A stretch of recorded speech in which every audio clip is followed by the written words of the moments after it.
Boa noite, tudo bem, pessoal? Boa noite a todos.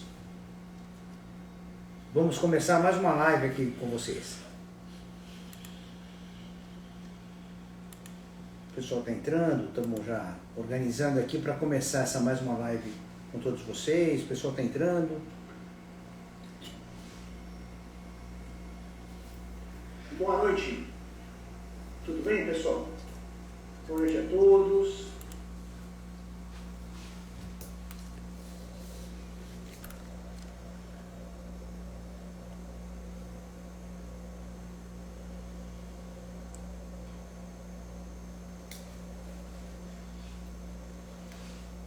Vocês já estão começando a entrar, acho que podemos já começar, pessoal. Deixa eu falar um pouquinho sobre o que a gente vai falar hoje, né? Nós organizamos para falar nessa live sobre infecção urinária. A ideia nossa é discutir um pouquinho os aspectos mais clínicos, mais práticos da infecção urinária. Nós temos, queria me identificar um pouquinho novamente, muitos de vocês já me conhecem, alguns não me conhecem ainda.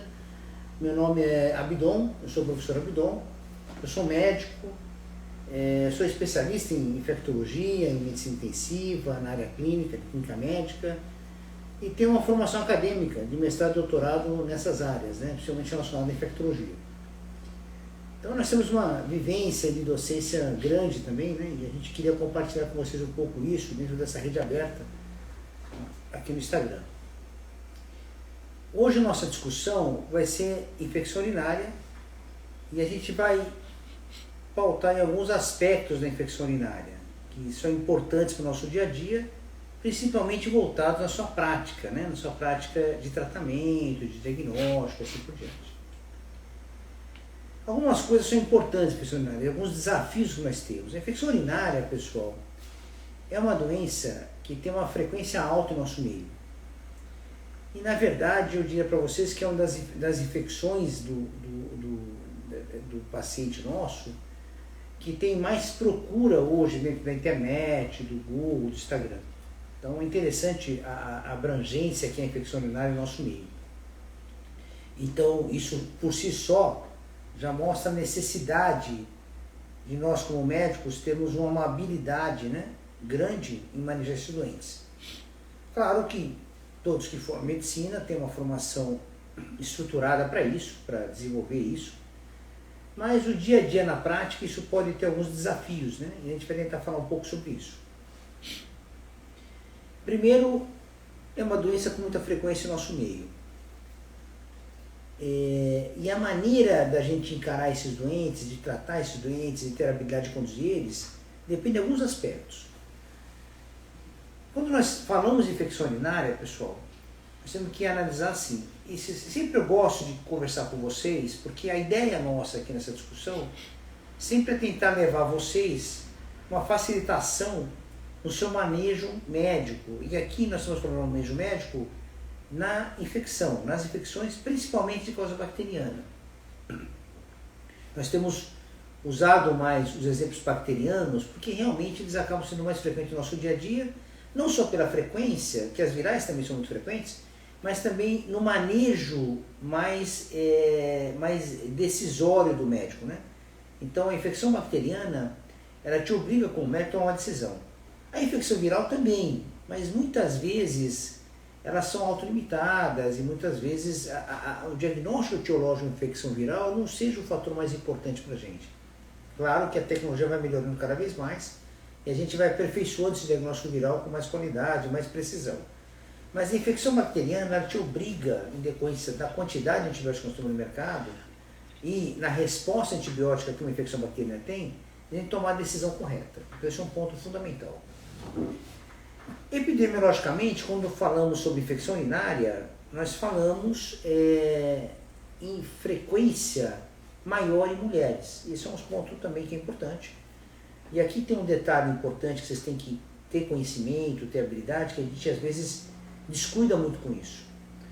Quando nós falamos de infecção urinária nos sexos, masculino e feminino, a frequência epidemiológica é maior na mulher, e uma explicação disso é a uretra mais curta, alguns aspectos locais em relação à uretra feminina com a uretra masculina. Mas o que chama muito a atenção nosso no manejo? Quando você tem infecção urinária em mulher, você tem uma maneira de enxergar isso de maneira tranquila. Você não se preocupa muito com o aspecto de você ter a infecção na mulher e fica tão preocupado em manejar isso. E dar o diagnóstico, você vai manejar obviamente, fazer o tratamento.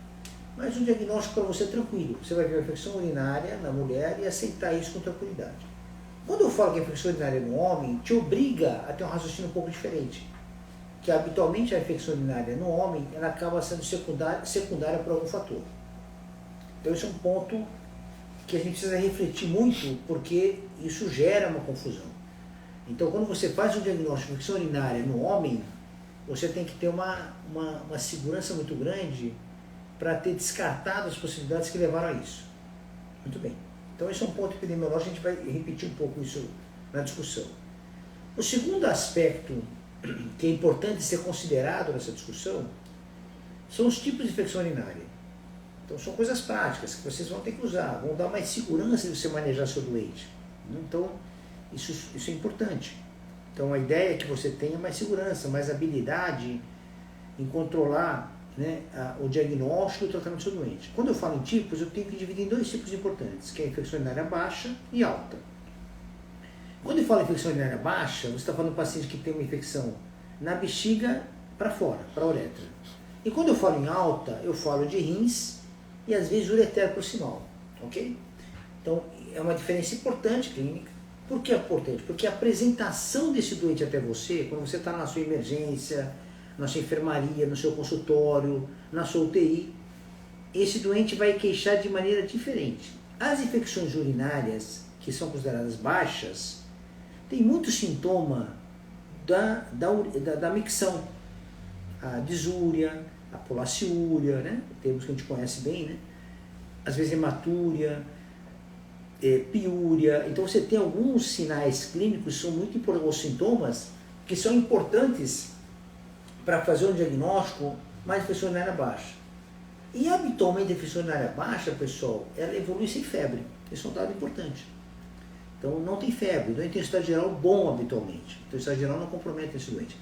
Agora, no momento que ele faz infecção urinária alta, compromete os rins, esse doente pode ter sintomas miccionais, como disúria, hematúria, mas são menores muitas vezes. E habitualmente esse doente evolui com febre e febres altas. E com dor renal, onde tiver a infecção renal desse doente, a infecção urinária alta. E habitualmente você vai ter sinais clínicos que chamam atenção. Na hora que você vai examinar esse doente, você vai ter uma percussão dolorosa do lado, na região lombar, na parte dorsal, na parte posterior. Você vai fazer a percussão, esse paciente vai ter dor importante, dor significante nesse exame, e tomar cuidado com a percussão, porque se o doente já tem dor lombar, você precisa bater forte, você toca, já sabe que ele está doente e acabou a história. Às vezes as dores são abdominais, no hipocôndrio, no flanco correspondente ao lado do rim. Às vezes a dor é lá no hipogastro, a dor às vezes é no genital do homem e da mulher, correspondente ao lado da lesão renal. Então esses aspectos diferenciais clínicos já te ajudam muito na conceituação clínica desse doente. Você já diferencia ele, se a infecção urinária está mais baixa ou se ela está mais alta. Acabou. Esse é um critério muito tranquilo para ser feito à beira do leito, no consultório, e usa métodos de exame clínico. Anamnese, exame físico. Acabou. Você define muito bem isso. E aqui vem um detalhe importante. Quando eu falei a primeira vez da epidemiologia clínica, onde você tem dados de maior frequência nas mulheres, e aí tem realmente um dado importante para te dar mais segurança para esse doente, é que quando a mulher faz a infecção urinária, e aqui vamos falar de infecção urinária baixa, você dá o diagnóstico e fica tranquilo, trata sem problema. Só que, se essa infecção urinária baixa for diagnosticada no homem, você não pode ser tranquilo. Esse é um ponto fundamental nessa análise. Isso é uma coisa muito do dia a dia, muito prática. Por que isso? Porque o homem raramente faz infecção urinária baixa sem ter alguma condição de base. O que é isso aí, né? Professor, condição de base que é essa? O cara está lá, não tem nada, não tem queixa, está com disúria pra caramba, e aí ele está urinando, está doendo demais para urinar, e você faz a infecção urinária baixa. Você vai investigar laboratorialmente. O que acontece aqui? Habitualmente, esses homens costumam ter algum fator de base que faz com a infecção urinária. Quais são, principalmente? Principalmente, alterações uretrais, às vezes, o paciente tem uma estenose uretral decorrente de uma doença infecciosa antiga, de contato sexual, por exemplo, ou uma estenose uretral por trauma, ou ele tem uma doença na bexiga, pode ter uma cistite granulomatosa, pode ter uma neoplasia na bexiga, uma neoplasia mesmo, um câncer epidermóide, que seja, células transicionais, e que facilita a infecção urinária. Ou ele pode ter um homem, que é um ponto muito importante, que a gente tem que tomar muito cuidado, que são prostatites. Então as prostatites muitas vezes se apresentam com queixa semelhante à infecção urinária baixa e a gente passa batido. Então isso é um cuidado muito importante. Os diagnósticos são muito diferentes e o manejo terapêutico vai ser diferente. Então aqui tem um aspecto clínico que a gente tem que considerar, que tem significância do ponto de vista médico, do manejo, né, que vai ser importante na análise desses doentes. Então nós temos a classificação de infecção urinária baixa e alta e a epidemiologia desses doentes. Muito bem. A clínica, nós falamos um pouco, a manifestação não vai ser tão difícil, porque habitualmente ele tem queixa urinária. E nós estamos falando de pacientes que têm consciência. Nós temos um grupo de doentes que não tem consciência.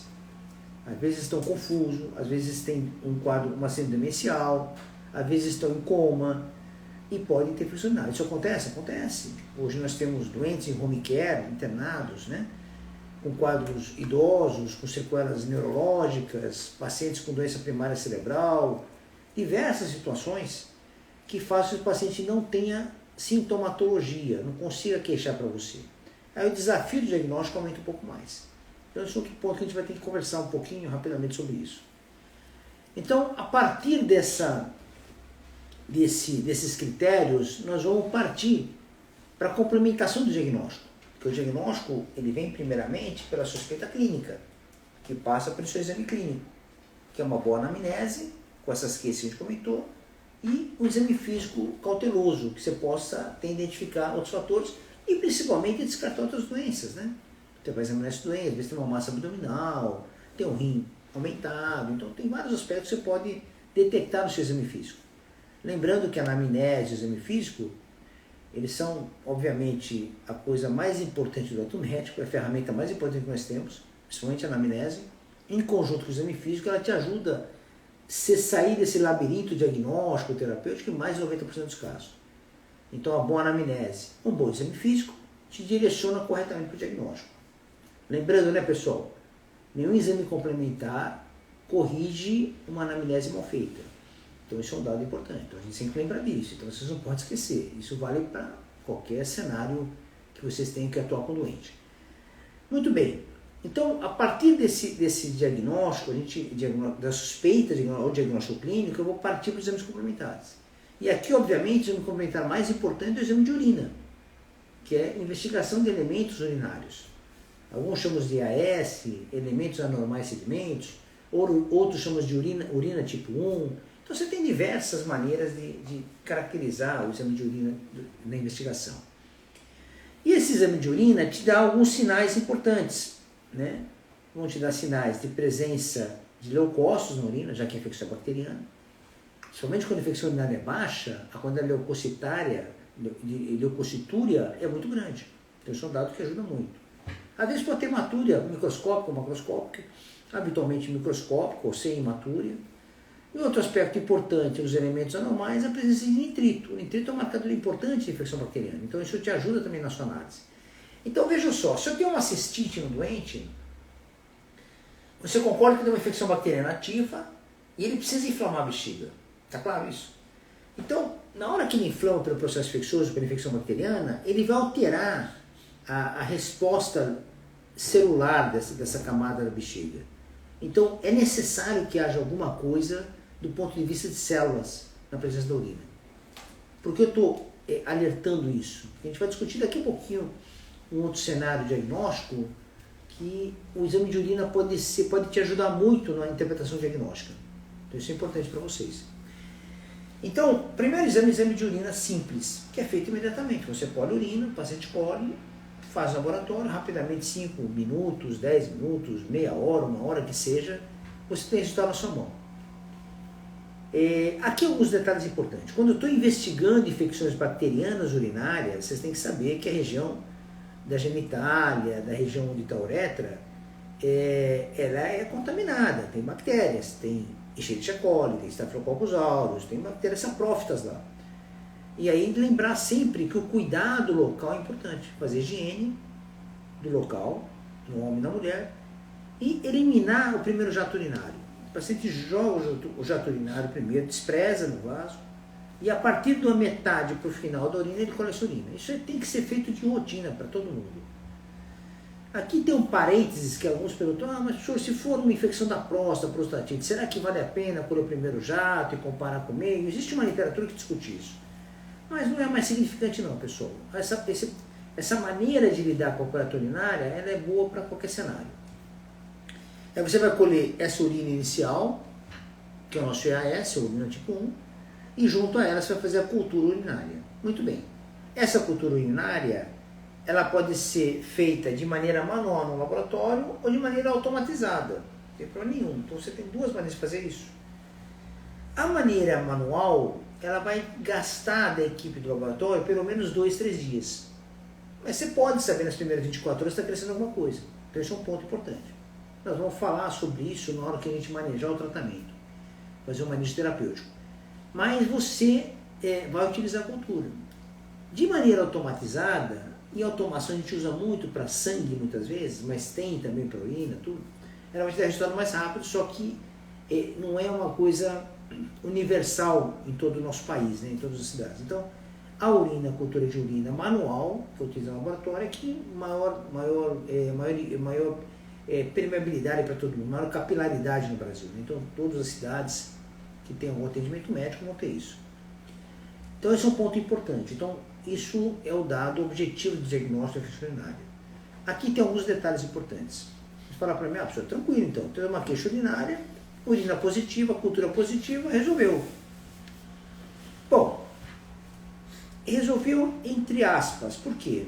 Porque às vezes, pessoal, nós fazemos, o exame de urina é um exame muito simples, muito usado de maneira universal, então tem um custo baixo, tem uma informação importante, a negatividade dele ajuda. Então você fala, o senhor faz muito exame normal, sim, mas um negativo também não é um resultado. Então não é só porque está positivo. Então uma urina negativa também te ajuda, vai te fazer pensar em outras coisas, pensar no raciocínio mais adequado. Mas o que eu quero chamar a atenção aqui, que às vezes nós temos uroculturas positivas, e isso é um dado que muitas vezes nós erramos com frequência. Eu falo nós para compreender nosso time de médicos e tal. Então assim, a gente tem que tomar cuidado. Porque para você valorizar uma cultura de urina positiva, com uma bactéria isolada, você precisa ter uma queixa clínica. Então se o seu doente não tem queixa clínica, e ele está consciente, não tem problema nenhum do estado mental, você tem que tomar cuidado em relação a isso. Essa entidade a gente não vai chamar de infecção urinária, nós vamos chamar de bacteriúria assintomática. Então o conceito de bacteriúria assintomática é a presença de bactéria na urina em pacientes sem sintomas de infecção urinária. Esse é o conceito. Nós falávamos, pelo amor de Deus, o cara está com bactéria na urina, não vou tratar esse doente, tem bactéria na bexiga, na uretra. Se não tiver sintoma, a evidência científica mostra que esse doente não tem risco de piorar a sua evolução, nem por infecção renal, nem por sepsis e assim por diante. Apenas 2 exceções. Nos pacientes gestantes, os colegas que são da GO, que podem estar no grupo aqui, que tem que tomar cuidado, principalmente obstetra, né? Porque a infecção urinária assintomática, a bactéria assintomática na gestante, pode precipitar aborto, trabalho de parto prematuro. Então, realmente, na obstetrícia, com as mulheres gestantes, o tratamento de bactéria assintomática tem valor. Difícil às vezes, porque você não consegue descolonizar muitas vezes, que às vezes é só colonização. E a colonização você não consegue muito eliminar só com antibiótico em si. Mas paciência. O colega da obstetrícia vai manejar isso e vai ter que tratar isso. E o segundo ponto são quando esses pacientes que têm bactéria assintomática precisam fazer manejo na via urinária, manipulação da via urinária. Passar um catéter, passar algum instrumento, alguma manipulação cirúrgica. Então é obrigatório que esses doentes também usem antibiótico, de preferência orientados a bactéria isolada pela urina. Ok? Então, essas duas exceções que a gente tem hoje no nosso ambiente médico. Então, os doentes que têm queixa urinária, que isolam a urina com cultura positiva, você considera com tranquilidade a queixa urinária, e os doentes que não têm queixa e que isolam bactérias, você considera com bactéria assintomática, e em resultado, em desenrolar, em decisão de tratar ou não, você já sabe que os doentes que têm bactéria assintomática não devem ser tratados, apenas em duas exceções, que é a obstetrícia e pacientes que vão ter manipulação da via urinária.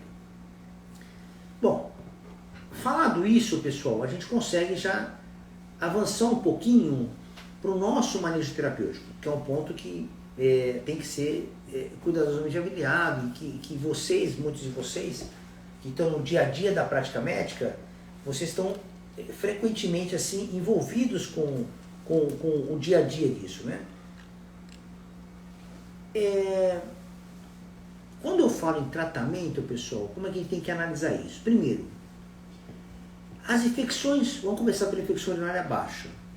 As infecções urinárias baixas em mulheres, na primeira queixa, na primeira infecção urinária, perdão, a primeira infecção urinária que ela tenha, se tiver queixas típicas, que a gente falou, e alteração do exame de urina simples, urina 1, que seja, ou mesmo só com a queixa clínica de história e o exame físico que você examina está tudo bem, você tem o direito, já de imediato, tratar esse paciente com antibiótico, ok?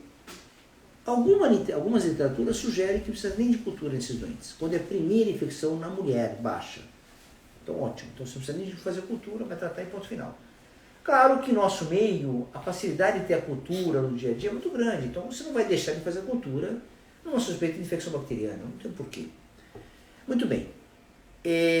Agora, se a infecção é a segunda para frente, você tem por obrigação olhar com mais detalhe a microbiologia, fazer a cultura do exame de urina, ok? Então esse é um ponto importante. Lembrando que a infecção urinária baixa tem evolução mais benigna do que a infecção urinária alta. A gente está restrita a bexiga, normalmente ela fica restrita e não dissemina. Tem situações que podem progredir, isso é um ponto importante.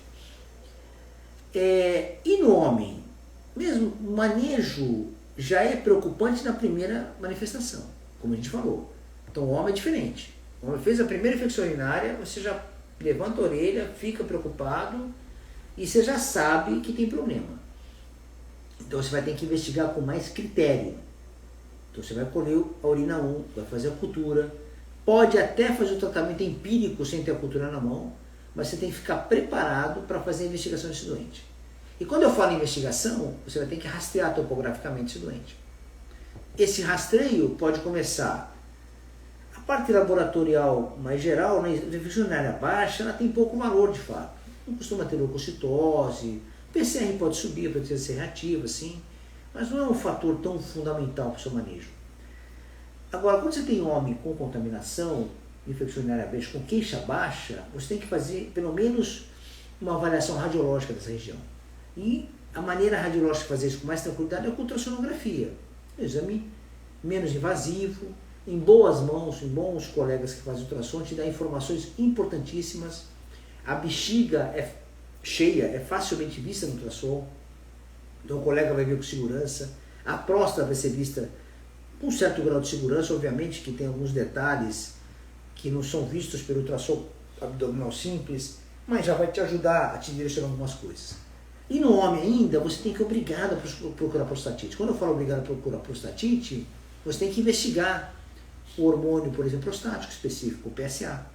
Então essa indicação não é PSA para neoplasia.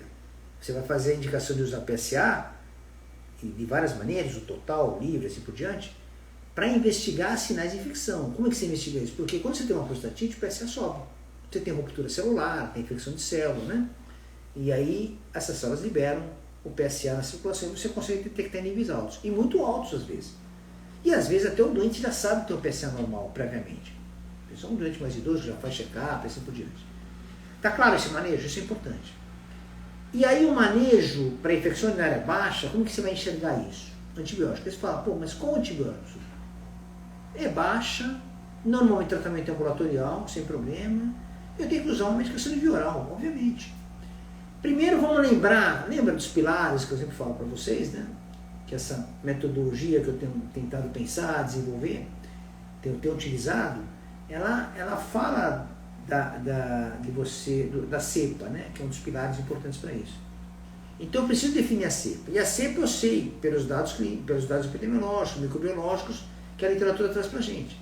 Então a primeira cepa importante nas infecções urinárias são os gram-negativos, chamados de fermentadores, né? Não fermentadores, lembra? Pseudomonas, Cinetobacter, Streptococcus. E os fermentadores são os habituais, que são as enterobacteriáceas. A primeira delas é Escherichia coli, Klebsiella, Proteus e assim por diante. Então, a Escherichia coli é a mais frequente nessas infecções urinárias baixas. Aí, como que o gram positivo está envolvido com isso? Muito baixa frequência. A maior frequência é com E. coli, Escherichia coli. E aí, o que nós vamos usar de estratégia terapêutica para esses doentes? Aqui também tem alguns detalhes importantes. Tem várias drogas que tratam bem a Escherichia coli comunitária, que não produzem beta-lactamase. Isso é importante, porque esses produtores de beta-lactamase ou produtores de beta-lactamase de espectro expandido são cepas que já foram selecionadas por uso prévio de antibiótico, habitualmente. Então, um doente que está chegando para você em PA, no consultório, pode ser que não tenha uma história dessa, seria um capítulo diferente. Então, esse doente precisa receber uma droga que seja eficaz para Escherichia coli. Nós temos aí no mercado várias. Nós temos derivados de penicilinas associados com beta-lactamase que pode ajudar, tipo amoxicilina com clavulanato, que é uma droga boa, por via oral, pode ser usada em doente. Algumas drogas de dose única que podemos usar. A utilização, uma coisa importante que eu quero falar para vocês, que é a utilização de quinolonas, que é uma droga de muito que a gente usa no mercado, né? Que é ciprofloxacina, levofloxacina, moxifloxacina. A levo e a moxi estão muito relacionados mais ao aparelho respiratório, em doenças mais agressivas, né? Mas o ciprofloxacina foi muito usado na infecção urinária, ainda é usado, bastante. Só que eu queria falar uma coisa importante para vocês em relação à ciprofloxacina, que é uma quinolona, né? Que é uma droga que hoje a Escherichia coli comunitária tem uma resistência hoje alta para quinolona. Em algumas comunidades, algumas regiões, isso falando mundialmente, ela chega acima de 50% de resistência inicial à ciprofloxacina. Então, alguns países, inclusive a gente no Brasil, recomenda que não seja usada a quinolona como primeira escolha. Apesar da facilidade, do uso habitual, que a gente usa muito, a gente prefere que não seja utilizado. O que acontece, pessoal? A quinolona, ela seria interessante se você tiver o cultivo da cepa. Então, ela pode ser manipulada em outra situação, quer dizer, na situação onde que você tenha o isolamento da bactéria e possa direcionar o tratamento corretamente. Esse é um ponto importante. Então, a infecção urinária baixa tem drogas orais. Além disso, macrolantinas, você tem sulfametoxazoto e metropin, são drogas efetivas. Macrolantina tem inconveniente que é a cada 6 horas, né? Sulfametoxazoto e metropin é uma droga boa, pode ser utilizada e tem uma sensibilidade boa para esse infecção urinária baixa.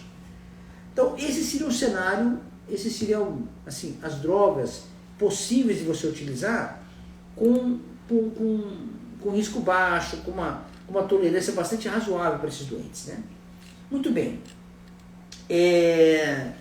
Quando eu falo infecção urinária para homem, vai seguir o mesmo caminho, porque também a colonização bacteriana é alta. Só que aqui no homem tem um detalhe. Quando você tem infecção prostática junta, aumenta o risco de gram positivo. Então, por isso que o cultivo da urina vai ser importante nesses casos. Apesar de ser, ainda a Escherichia pode ser maior, mas tem que tomar esse cuidado. Quando eu falo gram positivo, pessoal, eu falo do Staphylococcus aureus, principalmente. O Staphylococcus aureus comunitário também tem uma resposta boa à amostra do cloranato, tem uma resposta boa à sulfametoxazoto e metropin, mas tem resposta boa também às cefalosporinas, de primeira e segunda geração. Que a Escherichia coli pode ser bem sensível também. Então, cefalosporinas de primeira geração, segunda geração. Primeira geração, as orais, cefalexina, por exemplo. E a segunda geração, como cefaclor, o próprio cefaloxima, por via oral, eles têm eficácia bastante razoável para Escherichia coli e para gram-positivos, principalmente Staphylococcus aureus, quando são Staphylococcus aureus sensíveis à oxacilina. Ok? Então essa é uma infecção urinária baixa, que é um pouco mais leve do ponto de vista de manejar esse doente, e você consegue ter uma tranquilidade de tratar esse doente. Agora, o paciente de infecção urinária alta é diferente, porque ele faz febre, e 5 a 10% começa o quadro com sepsis urinária.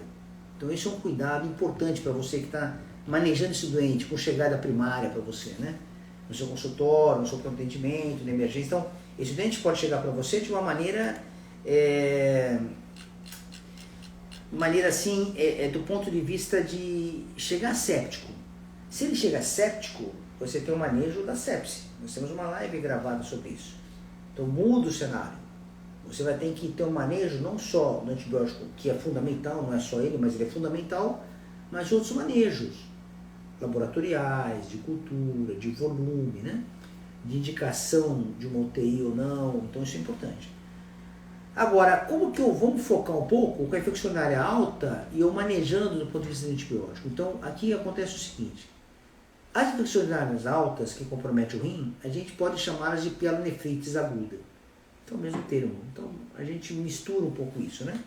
Pielonefrite aguda, infecção urinária alta, né?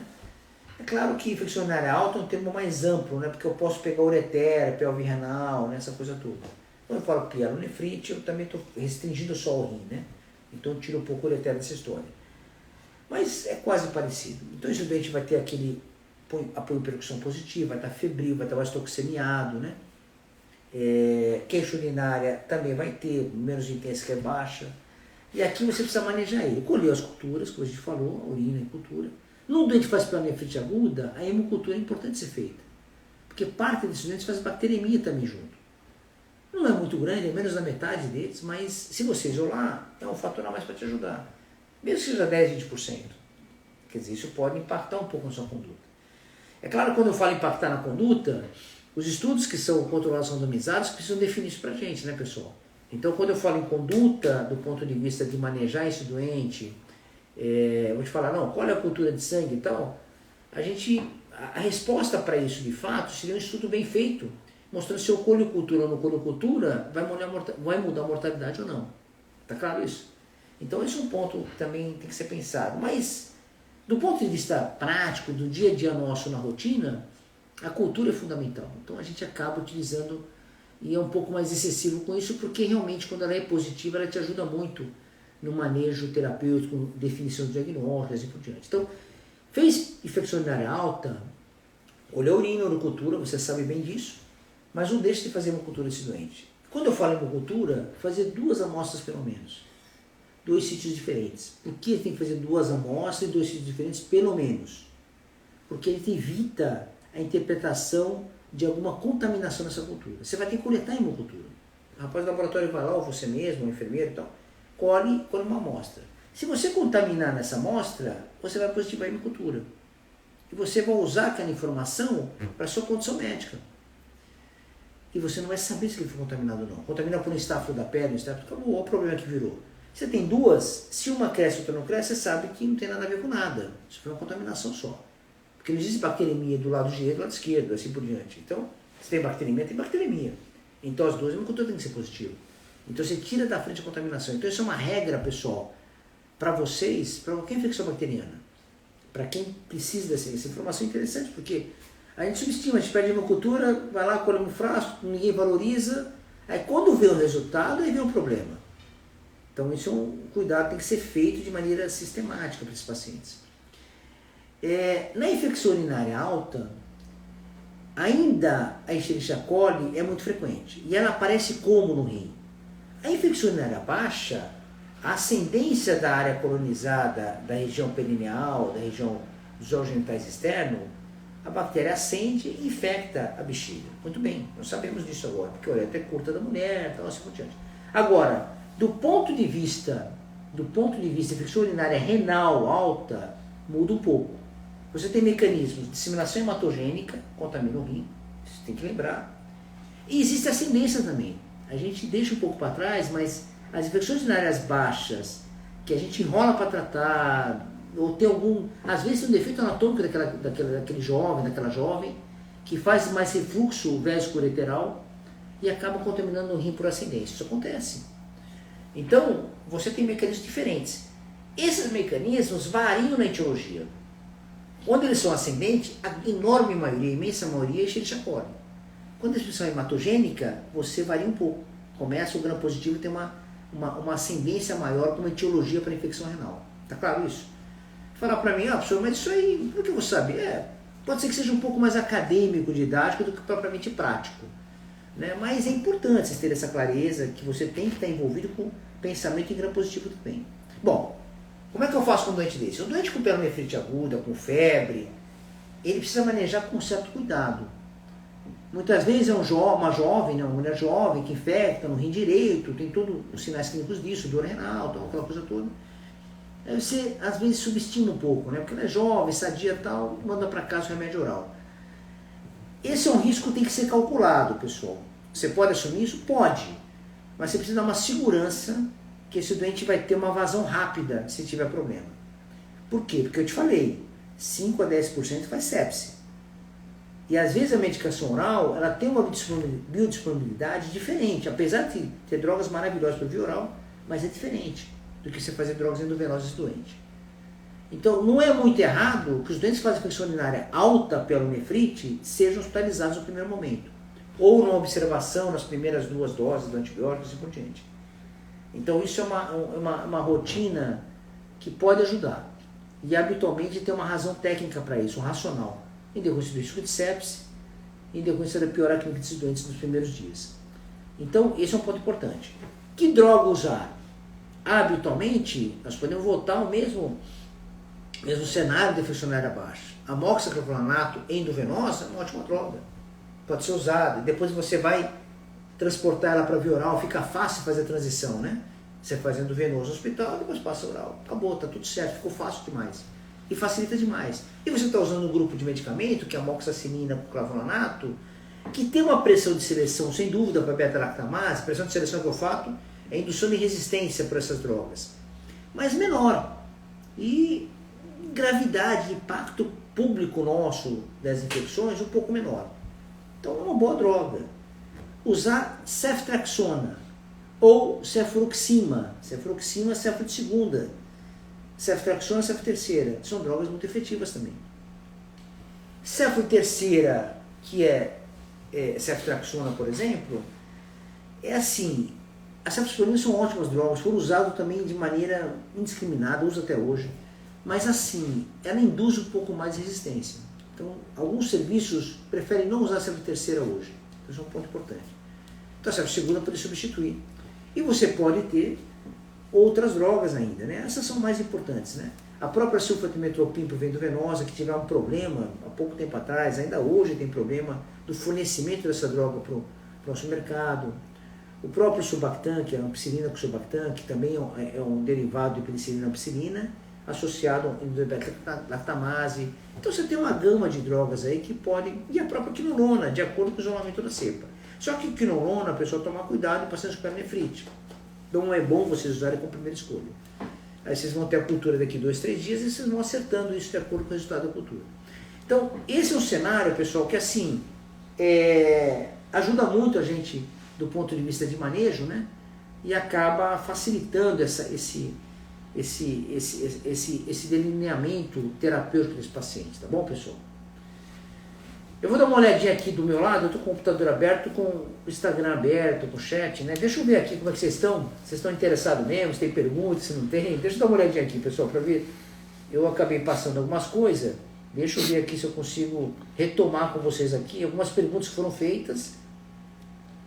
Muitos de vocês eu conheço, né, pessoal? Não vou falar todo mundo, se eu vou esquecer alguns, fica chato. Obrigado pelos elogios, tá, pessoal? De quem elogiou também. É uma satisfação ter elogios assim, eu fico muito contente.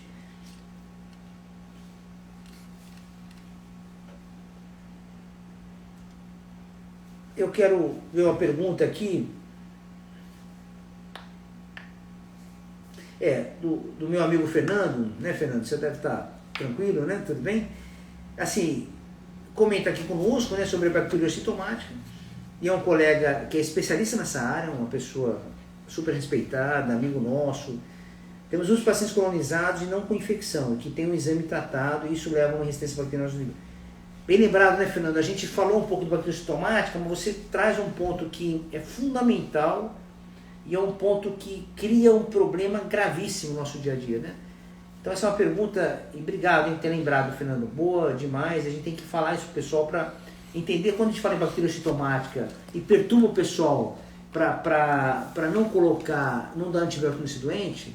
Não é só porque a gente enche o saco, pessoal. Não, o professor Abdon é exigente, não sei o quê. Não, não é isso.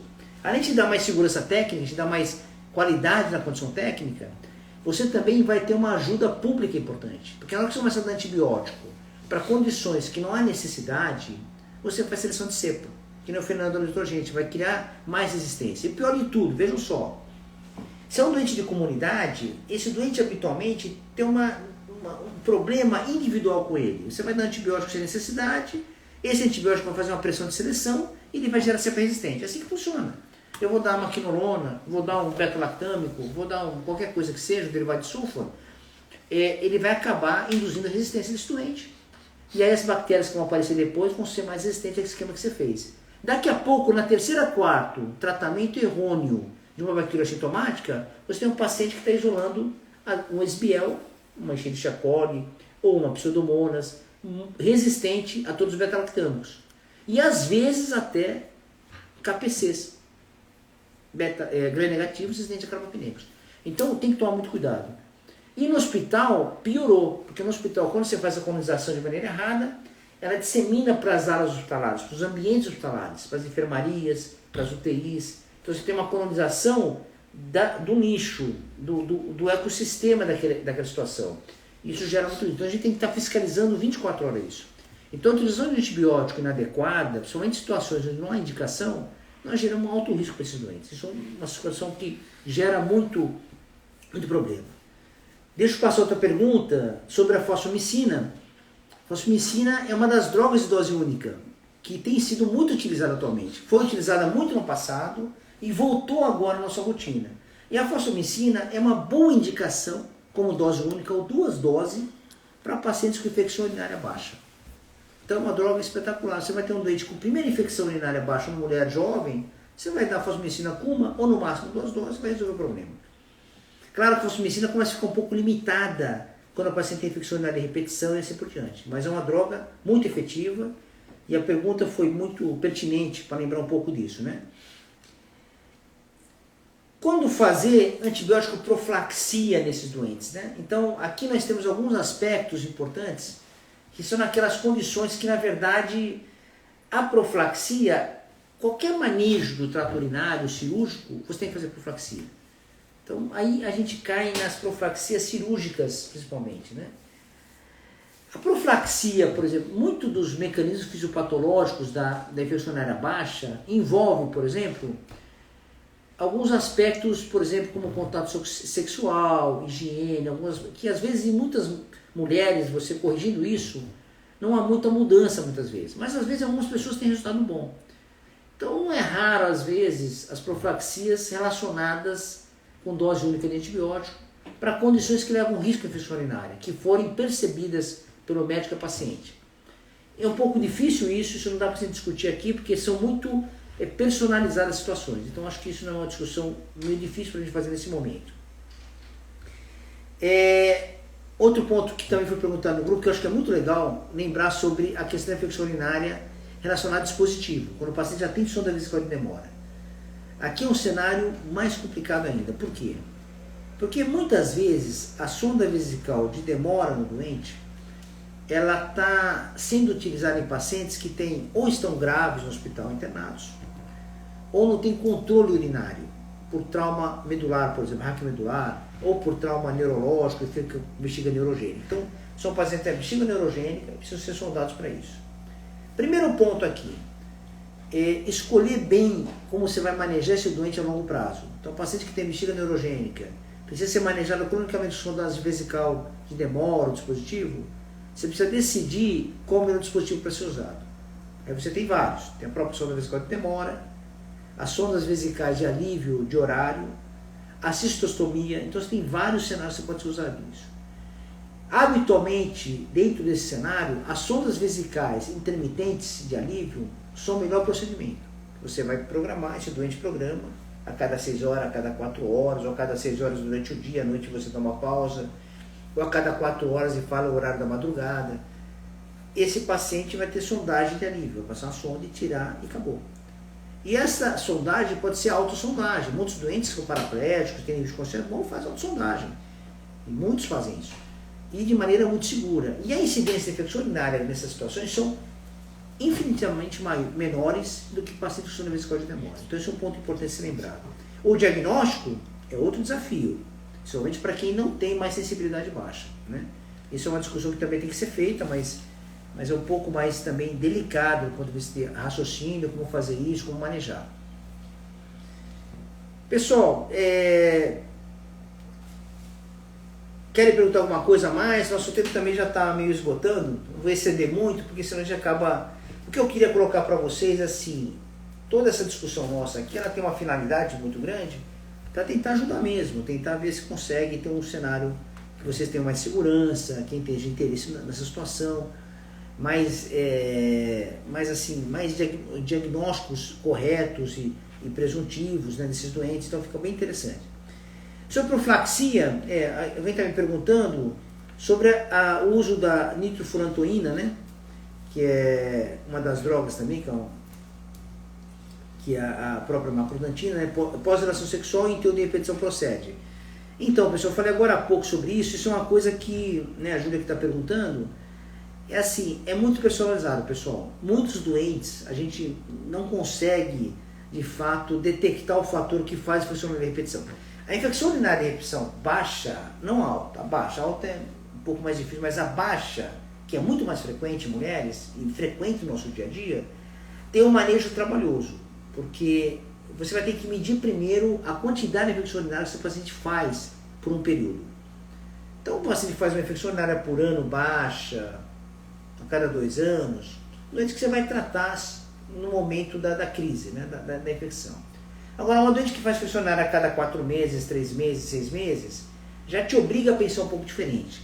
E aqui cabe a profilaxia desses doentes, que é uma profilaxia com droga, com medicamento. E a nitrofurantoína, ela vai ser uma droga de escolha nessa situação.